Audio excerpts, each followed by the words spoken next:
నమస్తే. శ్రీ గురుభ్యో నమ. శ్రీమాత్రే నమ.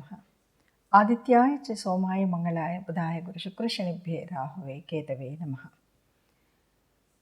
మనం రెగ్యులర్గా చెప్పుకునేటువంటి మాస ఫలితాలు, పక్ష ఫలితాలు ఇలా చూస్తుంటే డిసెంబర్ 16 నుండి 31 వరకు రాబోయేటువంటి పక్ష ఫలాలు ఎలా ఉంటాయి, ఈ సమయంలో అసలు గోచార రీత్యా గ్రహ సంచారం ఎట్లా ఉందో చూద్దాం.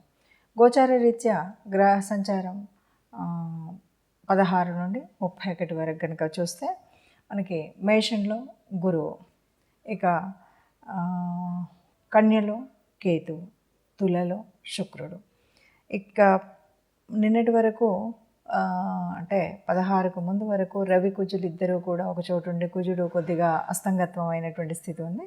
16 నుండి మరి రవి ధనుర్మాసంలోకి వెళ్ళాలి కాబట్టి ధనుస్సులోకి వెళ్తేనే ధనుర్మాసం ప్రారంభమవుతుంది. అంటే రవి ధనుస్సులో, రవితో పాటు బుధుడు వక్రగతిలో ధనుస్సులోనే ఉంటాడు. శని మరి కుంభరాశిలో ఉంటే ఇక తదుపరి మీనంలో రాహు. ఇది గ్రహాలు ఉన్నటువంటి స్థితి. ఇక చంద్రుడిని కనుక చూసినట్టయితే మిథునం నుండి ప్రతి 2.5 రోజులకు ఒక రాశి చొప్పున తిరుగుతూ ఉంటాడు. ఇప్పుడు ఇలా ఉన్నటువంటి గ్రహస్థితిలో ఒక్కొక్కరికి అంటే గోచార రీత్యా గ్రహ సంచారం ఇలా ఉన్నప్పుడు ఒక్కొక్కరి రాశి రీత్యా కానీ లగ్నం రీత్యా కానీ కనుక మనం చూసుకున్నట్టయితే ఒక్కొక్క రాశి వారికి ఎలా ఉంటుందో చెప్పచ్చు. అయితే ఇది చెప్పే ముందు ఒక్క విషయం ఏంటంటే, మనం ఈ గోచార రీత్యా ఉండేటువంటిది మనం 30-40% వరకే చూసుకోవాలి. మిగతాదంతా కూడా మన జన్మజాతకంలో ఉన్నటువంటి యోగించేటువంటి గ్రహాలు, యోగించని గ్రహాలు, లేదా మనకు జన్మజాతకంలో ఉన్నటువంటి గ్రహయతి కానీ, గ్రహయుతి కానీ, గ్రహ దృష్టి కానీ, వీటినన్నింటినీ బట్టి మన యొక్క జాతకం ఉంటుంది. అందులో ఇందులో ఎగ్జాక్ట్గా కలిసేటువంటిది అయితే ఉండకపోయినప్పటికీ గోచార రీత్యా కొంత ప్రభావం ఉండేటువంటి స్థితిలో ఏదైనా లోపాలు అవి ఉంటే సరిచేసుకోవడానికి, లేదు గ్రహాలకి పరిహారం చేసుకోవడానికి ఏదైనా దానం ధర్మం చేసి ఈ ఉన్నటువంటి ఈ 15 రోజుల్లో కూడా మనం ఆనందంగా ఉండడానికి మనకి ముందుగా ఒక మార్గదర్శనంగా ఉండడం కోసమే ఈ గోచార ఫలితాలు. ఇక చివరి రాశి మీనరాశి. మీనరాశి వారికి మరి ఈ పక్షం రోజులు ఎలా ఉంటుంది అని కనుక చూసినట్టయితే మనకి రాశిలో రాహు ఉన్నాడు. తనుభావంలో రాహు ఉండడం వల్ల ఎంతసేపు ఊహాలోకంలో బతుకుతూ ఏదో ఇది చేస్తే అదవుతుంది, అది చేస్తే ఇది అవుతుంది అని ఊహల్లో బతికేటువంటి పరిస్థితి ఎక్కువగా ఉంటుంది. అది ద్వితీయంలో గురువు ఉన్నాడు కాబట్టి కొంత దాన్ని కంట్రోల్ చేసేటువంటి పరిస్థితి అయితే ఉంటుంది. కొంచెం నాలుకతో జాగ్రత్తగా మాట్లాడడం ఇలాంటివన్నీ చేస్తూ ఉంటారు.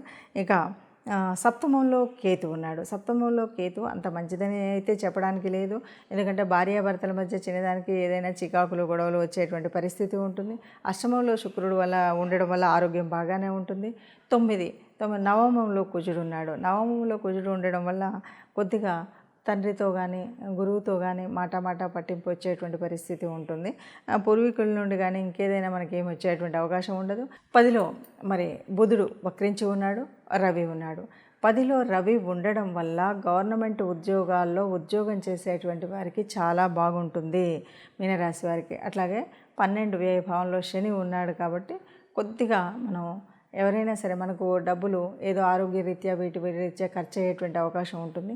అలా కాకుండా ఎవరైనా శ్రామికులు, బీదవారు, బాగా పని చేసుకుని బతికేటువంటి వారికి కొంత మనం సహాయం చేసినట్టయితే మనకు ఉన్నటువంటి ఈ గ్రహదోషాల వల్ల వచ్చేటువంటి చెడు, కష్టం, నష్టం ఇవన్నీ కూడా తగ్గుతాయని చెప్పచ్చు. చూశారు కదండి. మరి ఇలా ఉన్నప్పుడు అంటే మీ రాశిలో గ్రహస్థితి ఇలా ఉండి మీ రాశికి ఈ 15 రోజులు ఈ పక్షం రోజులు గోచార రీత్యా గ్రహ సంచారం వల్ల ఉండేటువంటి ఇబ్బందులు ఒక్కొక్క చోట ఒక్కొక్కలాగా ఈ 12 రాశుల్లో మరి ఉన్నటువంటి గ్రహాల మూలంగా మనపై పడేటువంటి ప్రభావాన్ని తగ్గించుకోవాలి అంటే మనం కొంత పరిహారాలు అయితే చెప్పిన విధంగా చేసుకోవాలి.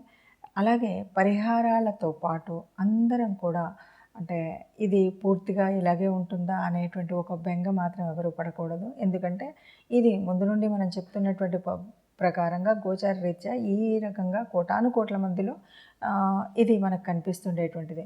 దీంట్లో మనకు కేవలం 30-35% మాత్రమే మనకు గోచార రీత్యా ప్రభావం కనబడుతుందని చెప్పుకున్నాం. కాబట్టి ఉన్నటువంటి పరిహారాలను తీర్చుకుంటూనే మనం చేయవలసినటువంటిది ఏంటంటే ఈ నవగ్రహ ఆరాధన అన్నది లేదా దైవ కార్యాలు చేయడం, లేదా ఒక గోశాలకు వెళ్ళడం, ఇలాంటి కార్యక్రమాలు చేస్తూ ఇది పూర్తిగా ఇలాగే ఉంది, నాకు ఇలా అవ్వలేదు అనేటువంటి దానికంటే కూడా మీకు జన్మజాతకంలో ఏదైనా ఒక దోషం కానీ ఇంకేదైనా ఉన్నా జన్మజాతకం ఆ కుండల్ని మీకు తెలిసినటువంటి ఏ జ్యోతిష్యులకైనా చూపెట్టుకొని ఏదైనా మీకు విపరీతమైనటువంటి కష్టాలు అంటే మీ జాతకంలో మీరు మాత్రం ఇలా చెప్తున్నారు, అందులో మాత్రం నాకు ఇలా ఉంది అని అనుకునేవాళ్ళు ప్రత్యేకించి మీకున్నటువంటి ఇప్పటికే పరిచయం ఉన్న జ్యోతిష్యులు కానీ, మీకు తెలిసినటువంటి వాళ్ళు కానీ, ఏదైనా పేరు ప్రఖ్యాతులు ఉన్నటువంటి వాళ్ళు అనుకున్నటువంటి వారి దగ్గరికి కానీ వెళ్ళండి.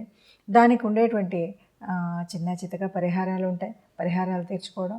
లేదు మీకు మీరుగా మరి ఆ దేవుణ్ణి ప్రార్థిస్తూ నవగ్రహ ఆరాధన చేయడం కానీ చేసినట్టయితే మనకున్నటువంటి దోషాలు అనేటువంటివి తొలగిపోయేటువంటి అవకాశం ఉంటుంది. అంతేకాదు నేటి కాలంలో మీకు ఒక్కొక్క గ్రహానికి సంబంధించినటువంటి పరిహారాలు అనేకంగా ఇలాగే యూట్యూబ్లో చెప్తూ వస్తున్నారు. సరైనటువంటి జ్యోతిష్యం తెలిసిన పండితులు చాలామంది వీటిని చెప్తూ ఉన్నారు. అందులో ఏ గ్రహం వల్ల మీకు నష్టం ఉంది, కష్టం ఉంది, ఏ గ్రహం యోగించడం పోవడం వల్ల మీకు జరిగేటువంటి ఫలితాలు ఏమున్నాయని తెలుసుకుంటే కనుక దాని ద్వారా మనం ఏ రకమైనటువంటి పరిహారం తీసుకోవాలనేటువంటి విషయం సుస్పష్టం అవుతుంది. కాబట్టి అలాగైనా మీ గ్రహ దోషాలకు ఉన్నటువంటి ఈ స్థితి నుండి మెరుగయ్యేటువంటి అవకాశం ఉంటుంది. కాబట్టి ఈ పూర్తిగా గోచారం మీద ఆధారపడకుండా జన్మజాతకం మీద ఉన్నటువంటి ఆ సంచారాన్ని కూడా జన్మజాతకంలో ఉన్నటువంటి గ్రహస్థితిని కూడా తీసుకున్నట్టయితే మీకు మంచి ఉపయోగం ఉంటుంది అని చెప్పొచ్చు. సర్వే జనా సుఖినో భవంతు.